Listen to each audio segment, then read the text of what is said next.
నమస్కారం జీటీపీ వార్తలకి స్వాగతం. ముందుగా ముఖ్యాంశాలు చూద్దాం.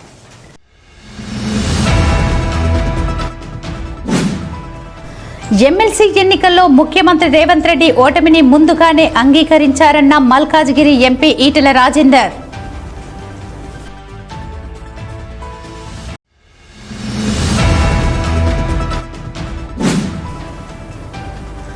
బీఆర్ఎస్ పార్టీకి పునర్వైభవం తీసుకువచ్చేలా పార్టీలోని నాయకులు కార్యకర్తలు భేషజాలు లేకుండా కలిసికట్టుగా పనిచేయాలి. రామగుండం మాజీ ఎమ్మెల్యే బీఆర్ఎస్ పార్టీ జిల్లా అధ్యక్షులు కోరుగంటి చందర్ సూచన. ఎమ్మెల్సీ ఎన్నికలు న్యాయబద్ధంగా జరగడం లేదు. ఎలక్షన్ కమిషన్ నిబంధనలను అన్నింటినీ తుంగలో తొక్కింది. ఫార్వర్డ్ బ్లాక్ పార్టీ ఎమ్మెల్సీ అభ్యర్థి సర్దార్ రవీందర్ సింగ్ ఆరోపణ.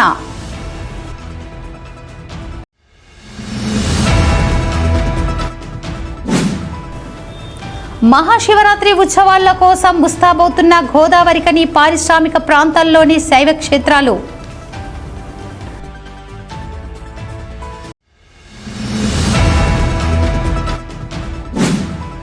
సింగరేణిలో పనిచేసే మహిళలపై లైంగిక వేధింపులు చట్టంపై ఆర్జీవన్ జీఎం కార్యాలయంలో సదస్సు.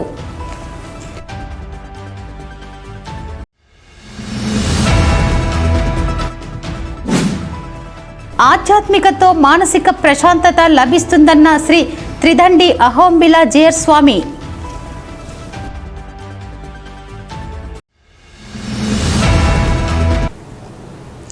ఎమ్మెల్సీ ఎన్నికల్లో ముఖ్యమంత్రి రేవంత్ రెడ్డి ఓటమిని ముందుగానే అంగీకరించారని మల్కాజ్గిరి ఎంపీ ఈటెల రాజేందర్ అన్నారు. ఎన్డీపీసీలోని శ్రీ మాయి కన్వెన్షన్ హాల్లో మంగళవారం ఏర్పాటు చేసిన ఉమ్మడి కరీంనగర్, ఆదిలాబాద్, నిజామాబాద్, మెదక్ జిల్లాల గ్రాడ్యుయేట్ ఉపాధ్యాయులు ఎమ్మెల్సీ అభ్యర్థుల ఆత్మీయ సమ్మేళనంలో పాల్గొన్న ఈటెల రాజేందర్ మాట్లాడుతూ ఎమ్మెల్సీ ప్రచార సభలో భాగంగా కరీంనగర్లో ముఖ్యమంత్రి రేవంత్ రెడ్డి నరేందర్ రెడ్డి ఓడినా తనకు జరిగే నష్టం ఏమీ లేదని అనటం ఓటమిని అంగీకరించడమే అన్నారు. పట్టభద్రుల ఎమ్మెల్సీ ఎన్నికల్లో నరేందర్ రెడ్డి 3 స్థానానికి పడిపోయారని తెలిపారు. ముఖ్యమంత్రి రేవంత్ రెడ్డి అధికారంలోకి వచ్చిన వెంటనే టీచర్స్కు డీఏ చెల్లింపు చేస్తానని మాట తప్పారని, బీజేపీ పార్టీ ఎమ్మెల్సీ మాత్రమే టీచర్స్ పక్షాన గ్రాడ్యుయేట్స్ల తరఫున పోరాడుతుందని వెల్లడించారు. పట్టభద్రుల టీచర్స్ ఎమ్మెల్సీ ఎన్నికల్లో కాంగ్రెస్ పార్టీని బొందపెట్టండని పిలుపునిచ్చారు. తెలంగాణ రాష్ట్రం అప్పుల ఊబి నుండి బయటపడాలంటే, నిరుద్యోగుల సమస్యలు తీరాలంటే, ఉపాధ్యాయుల హక్కులు పరిష్కారం కావాలంటే బీజేపీ పార్టీ గెలుపు తప్పనిసరి అని గుర్తించి పట్టభద్రుల టీచర్సీ ఎమ్మెల్సీ ఎన్నికల్లో ఈ నెల 27న అంజిరెడ్డి కొమరయ్యలకు మొదటి ప్రాధాన్యత ఓటు వేసి గెలిపించాలని అభ్యర్థించారు.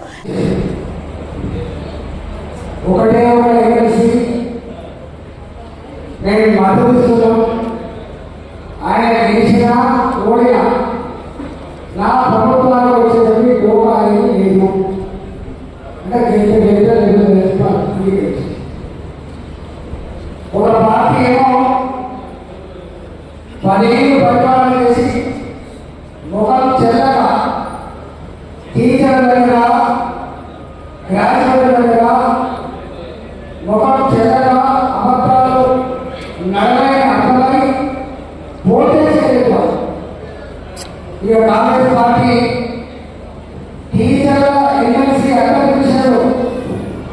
టీచర్లు అడగాల్సి వాటర్ పెట్టారు, ఓటు అడిగే ముఖం నిలబెట్టాలని పోటీ చేశారు. కానీ ఒక పట్టభద్రుల నియోజకవర్గం మాత్రం పోటీ పెట్టి ఆయన ఒక ఏం పట్టాలో నేను రేవంత్ వచ్చి ప్రచారం చేస్తే ఆయన ఇక నిలబడి రేపు పట్టభద్రుల పక్షాన, టీచర్ల పక్షాన సమస్యలు ఉంటే పరిగణించి కొట్లాడే పార్టీ భారతీయ జనతా పార్టీ మాత్రమే. ఇవాళ కరీంనగర్, నిజామాబాద్, ఆదిలాబాద్ ఈ పనిలో, ఈ కరీంనగర్ పట్టభద్రుల పనిలో మిత్రులు అంజరెడ్డి గారు మన అభ్యర్థి టీచర్ ఎమ్మెల్సీగా మల్ల కొమరయ్య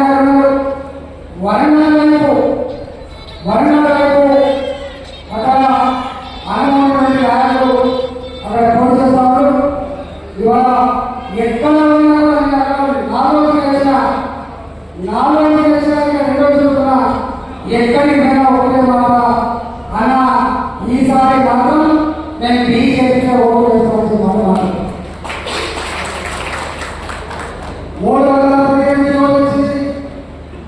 టీఆర్ఎస్ పార్టీ, వెంటనే సంయుక్త పార్టీ కాంగ్రెస్ పార్టీ ఇంతవరకు నేను సభలో పాల్గొనలేదని ఓటనే పనులు లేవు, ఈ సమస్య పరిశీలిస్తానని చెప్పి మాట్లాడించే తప్పదు లేదు. మాటల ధోరణితో అధికారించబడిన రేవంత్ రెడ్డి ఎవరిలో నీకు దమ్ముంటే పైన ఉంటే నాలుగు ప్రెసిడెంట్ పెట్టి చెప్పు 317 జీవోలు సరిచేస్తానని చెప్పి ఇవాళ ఆనాటి జీవో ప్రకారంగా టీచర్లలో మనశ్శాంతి లేకపోయింది. అనేక మంది సూసైడ్ చేస్తున్నటువంటి చైతన్యాలు చూసిన కాబట్టి నీకు దమ్ముంటే ఇగో ఈ 317 జీవోలు సవరిస్తా టీచర్లు వెళ్ళకుండా ఆందోళన తొలగిస్తానని చెప్పు. అట్లయితే చూడలేదు తప్ప లేకపోతే నేను పొందలేదు కారణం చెప్పి బీజేపీ రామగుండం ఇన్ఛార్జ్ కందుల సంధ్యారాణి అధ్యక్షతన జరిగిన ఈ ఆత్మీయ సమ్మేళనంలో బీజేపీ జిల్లా అధ్యక్షులు కర్ర సంజీవ్ రెడ్డి, మాజీ గుజ్జల రామకృష్ణారెడ్డి, గోమహస్స శ్రీనివాస్, మెరుగు హనుమంత్ గౌడ్, బాల్మూరి వనిత, రాజేందర్, గాండ్ల ధర్మపురి, మాతంగి రేణుక తదితరులు పాల్గొన్నారు. బీఆర్ఎస్ పార్టీకి పునర్వైభవం తీసుకువచ్చేలా పార్టీలోని నాయకులు, కార్యకర్తలు భేషజాలు లేకుండా కలిసికట్టుగా పనిచేయాలని రామగుండం మాజీ ఎమ్మెల్యే బీఆర్ఎస్ పార్టీ జిల్లా అధ్యక్షులు కోరుకంటి చందర్ సూచించారు. గోదావరికని మార్కండేయ కాలనీలోని శ్రీ లక్ష్మీ ఫంక్షన్ హాల్లో మంగళవారం నిర్వహించిన బీఆర్ఎస్ పార్టీ రామగుండం నియోజకవర్గ విస్తృత స్థాయి సమావేశంలో కోరుకంటి చందర్ మాట్లాడుతూ కాంగ్రెస్ పార్టీ ఎన్నికల సమయంలో ప్రజలకు ఇచ్చిన హామీలను నెరవేర్చడంలో విఫలం చెందిందని, ప్రజల్లోకి తీసుకుపోతూ రాబో స్థానిక సంస్థల ఎన్నికల్లో, కార్పొరేషన్ ఎన్నికల్లో గెలిపే లక్ష్యంగా పనిచేస్తూ వెళ్లాలని కోరారు. పార్టీ ప్రతిష్టతను దిగజార్చే విధంగా వ్యవహరిస్తూ పార్టీలో గ్రూప్ రాజకీయాలు చేసేవారు ఆ పద్ధతిని మార్చుకోవాలని, కలిసికట్టుగా పనిచేయడానికి ముందుకు రావాలని పిలుపునిచ్చారు. కాంగ్రెస్ పార్టీ ప్రభుత్వంపై ప్రజల్లో తీవ్ర వ్యతిరేకత ఉందని, ప్రజలంతా మళ్లీ బీఆర్ఎస్ పార్టీ రావాలని కోరుకుంటున్నారని తెలిపారు.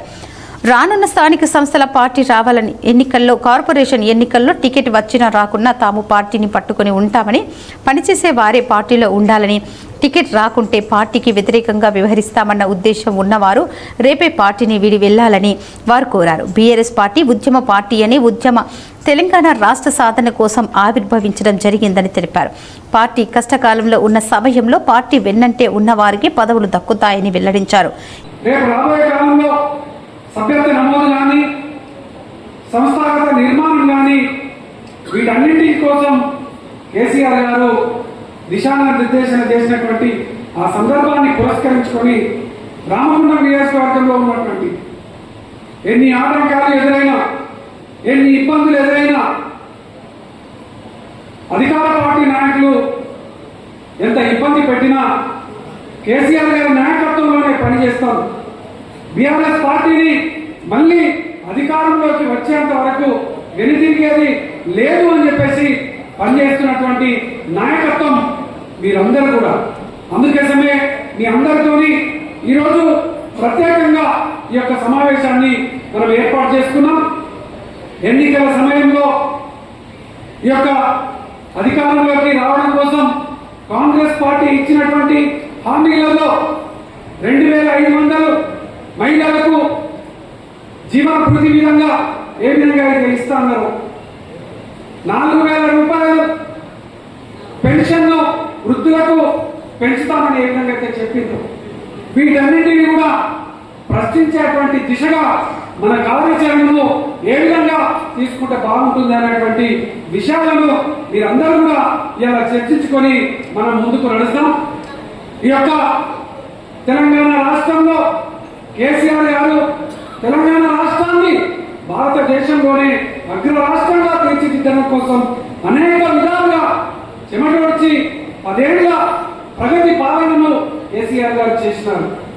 కానీ ఈ యొక్క కాంగ్రెస్ ప్రభుత్వం అధికారంలోకి వచ్చిన తర్వాత 15 నెలల్లోనే ఇలా బడ్జెట్లో, నిధులలో, ప్రజల సంక్షేమ పథకాలలో ఏ పథకాన్ని కూడా అమలు చేయడం లేదు.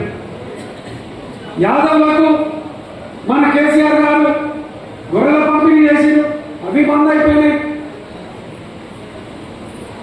కులవృత్తిని నమ్ముకొని జీవించేటువంటి వాళ్లకు ప్రోత్సాహాన్ని అందించేటువంటి విధంగా ఉచిత చేపల పంపిణీ చేసిండ్రు,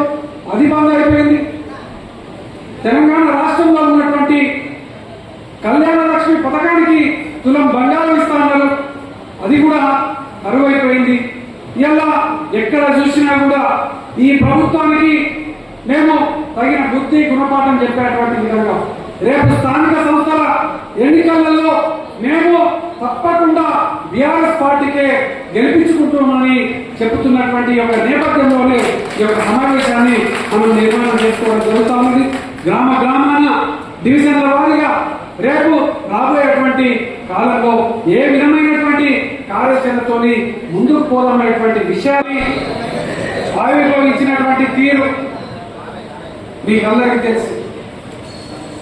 ఈ తెలంగాణ రాష్ట్ర సాధనే ప్రధానమైనటువంటి లక్ష్యంగా పుట్టి ఇలా ఆవిర్భావం అయి ఇంత గొప్పగా ప్రజా సంక్షేమ పథకాలను అమలు చేసినటువంటి పార్టీ బీఆర్ఎస్ పార్టీ.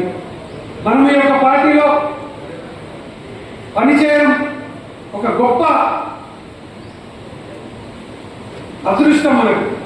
ఈ సమావేశంలో బీఆర్ఎస్ పార్టీ మాజీ ప్రతినిధులు నాయకులు నడిపెల్లి అభిషేక్రావు, ఆముల నారాయణ, గోపు ఐలయ్య యాదవ్, మూల విజయరెడ్డి, పెంట రాజేష్, మాదస్తు రామ్మూర్తి, నడిపెల్లి మురళీధర్రావు, విజయ, బాది అంజలి, కల్వచర్ల కృష్ణవేణి, కుమ్మరి శ్రీనివాస్, జేవి రాజు, పాముకుట్ల భాస్కర్, దేవరాజు అధిక సంఖ్యలో నాయకులు కార్యకర్తలు ఉన్నారు. ఎమ్మెల్సీ ఎన్నికలు న్యాయబద్ధంగా జరగడం లేదని ఎలక్షన్ కమిషన్ నిబంధనలను అన్నింటినీ తుంగలో తొక్కిందని ఫార్వర్డ్ బ్లాక్ పార్టీ ఎమ్మెల్సీ అభ్యర్థి సర్దార్ రవీందర్ సింగ్ ఆరోపించారు.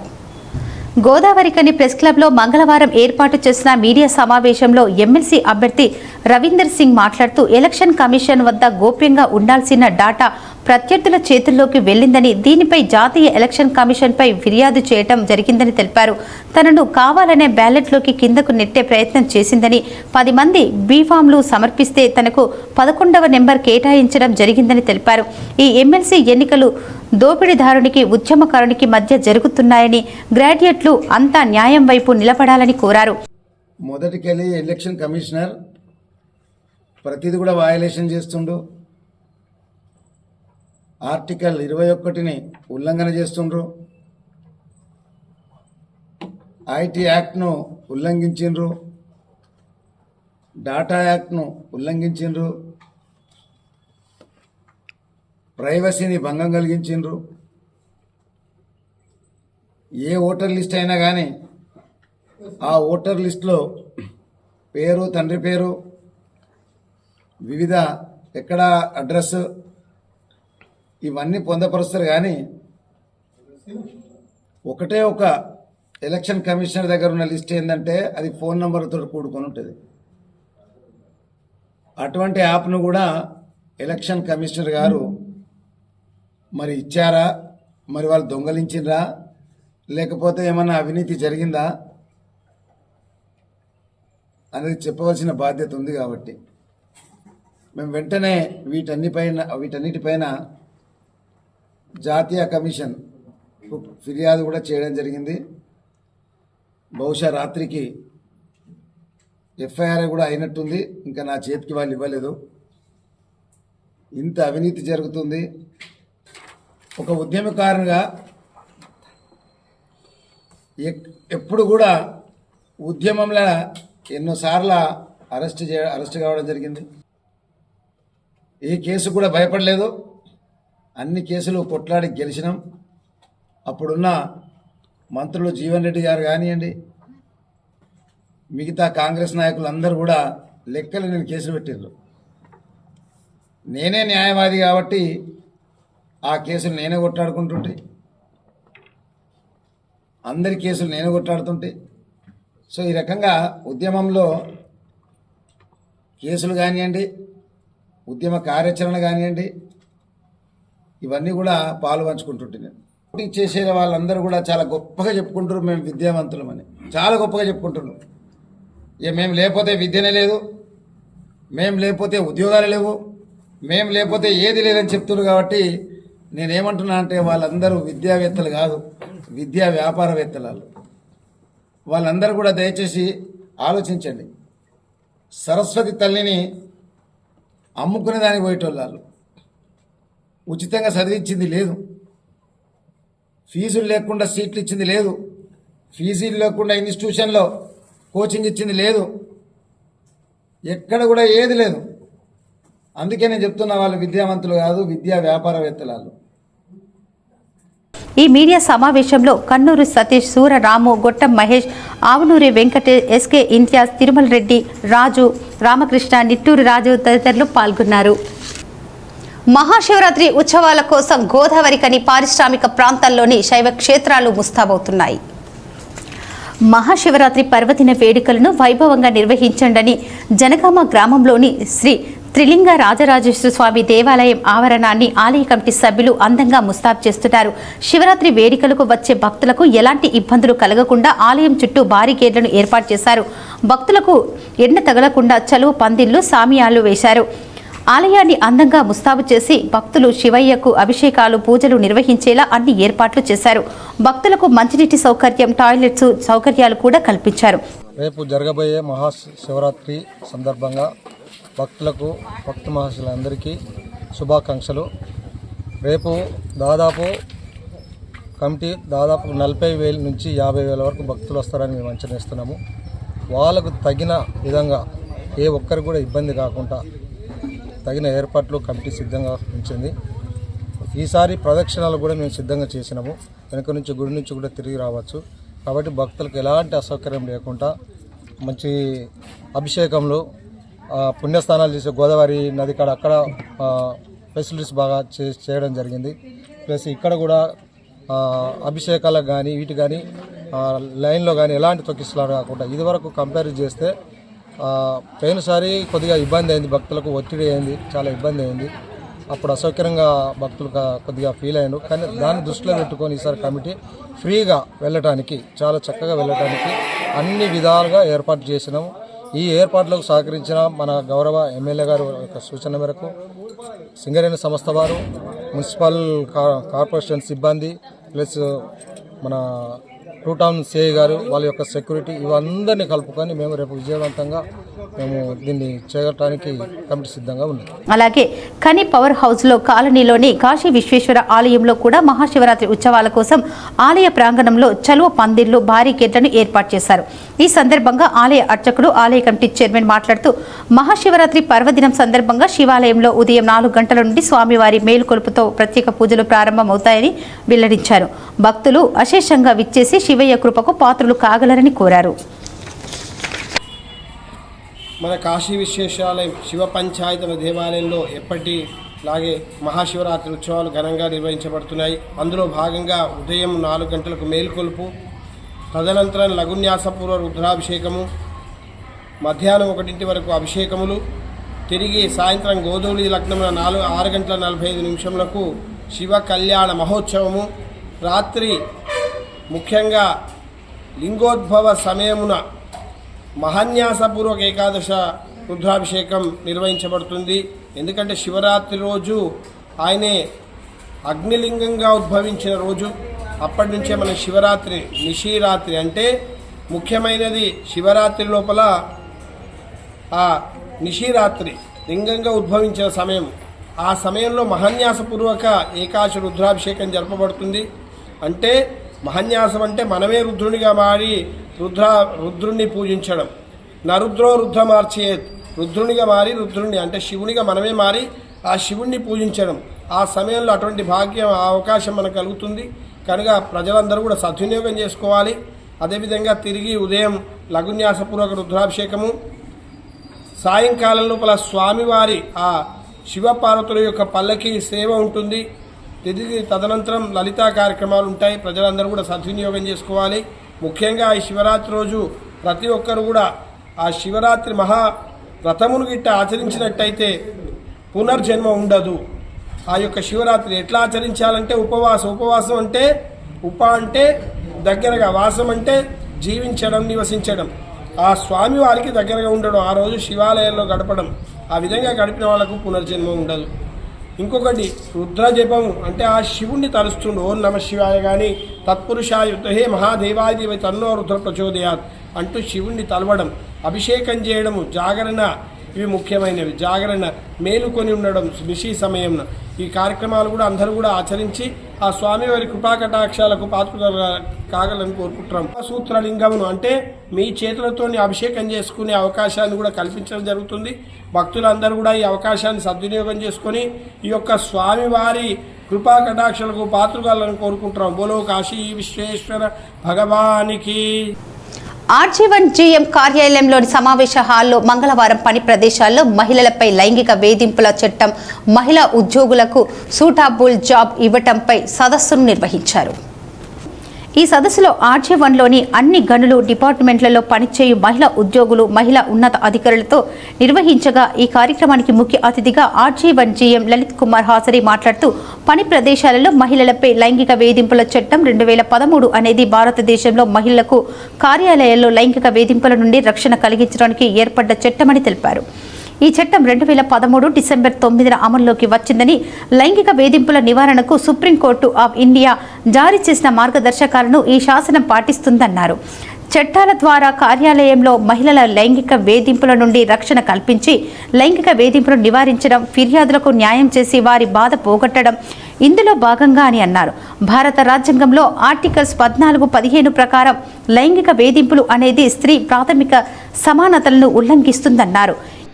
విమెన్ ఎంప్లాయీస్ ఒకప్పుడు ఇంటి దగ్గర వండి పెడితేనే జెంట్స్ చేసి జాబ్ చేసుకుని వచ్చే దగ్గర నుంచి ఈరోజు సమానంగా పనిచేసే స్థితికి రావడం అనేది గర్వకారణంగా ఉన్నది. యాజ్ ఎ సొసైటీ మీరు ఇప్పుడు యంగ్ జనరేషన్,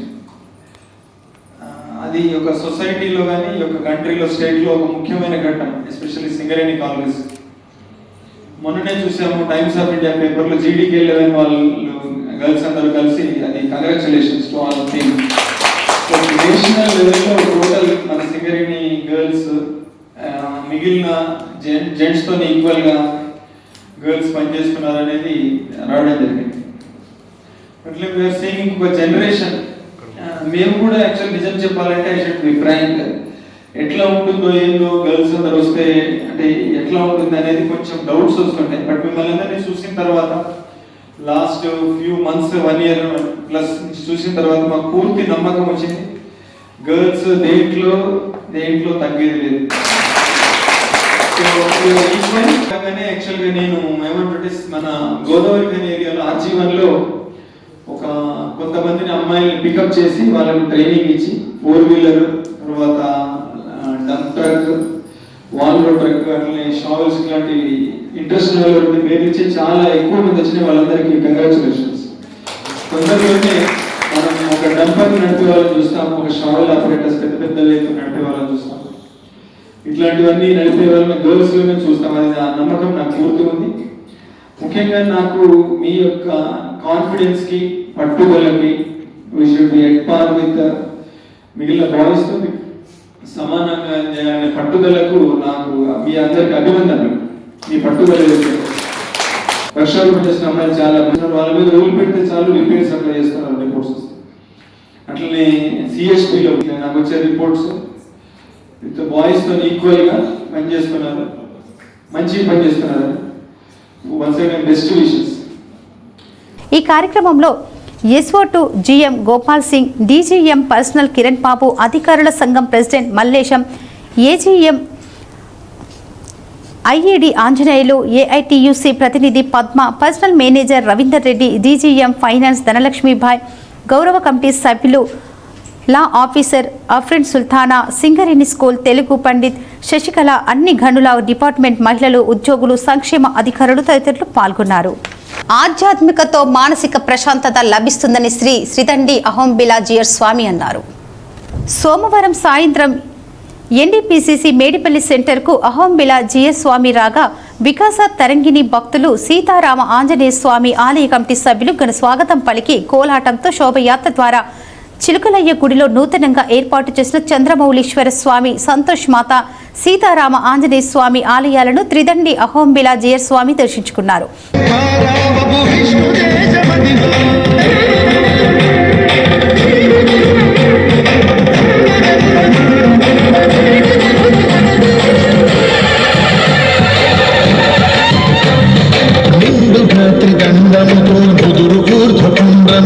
కాషాయము దాల్చినట్టి కమలాక్షుని రూపంలో దండముతో నుదురు ఊర్ధ్వపుండ్రముతో అనంతరం ఈ నెల 24 నుంచి మార్చి 3వ తేదీ వరకు జరిగే శ్రీ భగవద్గీత సప్తాహ మహోత్సవ కార్యక్రమాన్ని స్వామీజీ జ్యోతి ప్రజ్వలన చేసి ప్రారంభించారు. ఈ సందర్భంగా త్రిదండి అహోంబిల జీయర్ మాట్లాడుతూ భగవన్నామ స్మరణ చేయటం మూలంగా మనలోని చెడు ఆలోచనలు దూరమవుతాయని, అలాగే దుష్టశక్తులు దరిచేరవని తెలిపారు.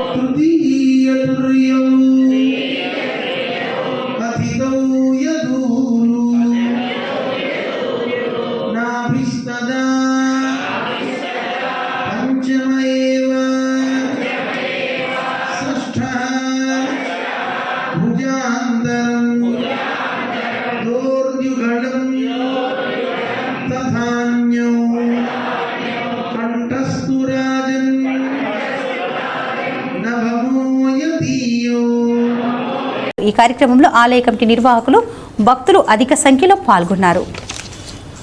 వార్తలు ముగించే ముందు ముఖ్యాంశాలు మరోసారి.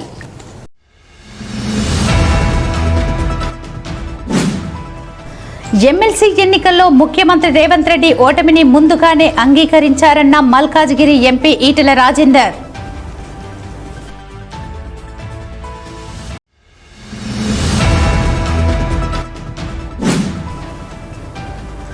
బీఆర్ఎస్ పార్టీకి పునర్వైభవం తీసుకువచ్చేలా పార్టీలోని నాయకులు, కార్యకర్తలు భేషజాలు లేకుండా కలిసికట్టుగా పనిచేయాలి. రామగుండం మాజీ ఎమ్మెల్యే బీఆర్ఎస్ పార్టీ జిల్లా అధ్యక్షులు కోరుకంటి చందర్ సూచన. ఎమ్మెల్సీ ఎన్నికలు న్యాయబద్ధంగా జరగడం లేదు. ఎలక్షన్ కమిషన్ నిబంధనలను అన్నింటినీ తుంగలో తొక్కింది. ఫార్వర్డ్ బ్లాక్ పార్టీ ఎమ్మెల్సీ అభ్యర్థి సర్దార్ రవీందర్ సింగ్ ఆరోపణ.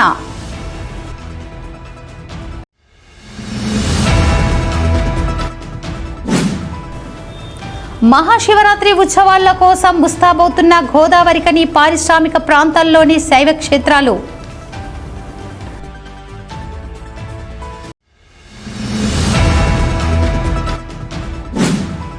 సింగరేణిలో పనిచేసే మహిళలపై లైంగిక వేధింపులు చట్టంపై ఆర్జీవన్ జీఎం కార్యాలయంలో సదస్సు.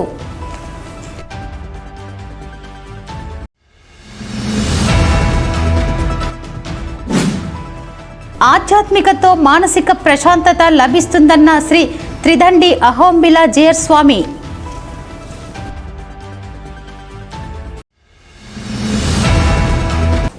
ఈ వార్తలు ఇంతటితో సమాప్తం. తిరిగి ప్రసారమయ్యే వార్తల్లో మళ్ళీ కలుద్దాం. అంతవరకు చూస్తూనే ఉండండి మీ GTPL న్యూస్.